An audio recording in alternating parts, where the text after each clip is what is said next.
Hey everyone, welcome back to the channel. Today, we're not talking about foldables, AI cameras, or 120Hz displays. Nope.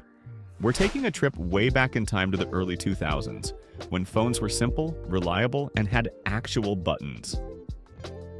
This is the Nokia C5, and the big question is, what's it like to use it in 2025? Let's find out. Right away, the design just screams classic Nokia. Solid, compact, and made from real metal. Not glass, not plastic pretending to be glass. It feels like you could drop it from a building and it would just bounce back, asking for more. The 2.2-inch display is tiny by modern standards, but it's bright, simple, and surprisingly usable for texts and calls. And, of course, the physical keypad. Remember the feeling of pressing real buttons. No autocorrect, no typos, just pure T9 mastery. Now, what about using it today? Well, let's be honest. It's not exactly a smartphone by 2025 standards. It runs Symbian S60, which means no Instagram, no WhatsApp anymore, and definitely no TikTok.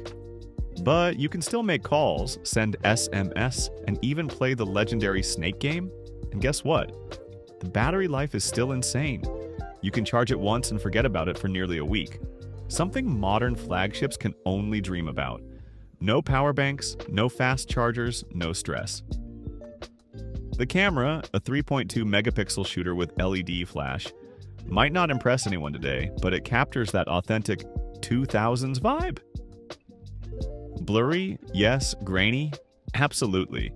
But somehow every picture feels real.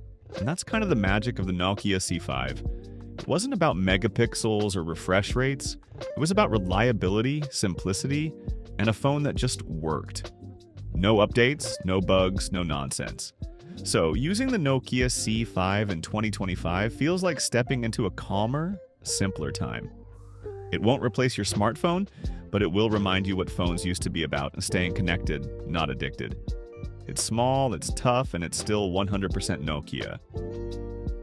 Thanks for watching.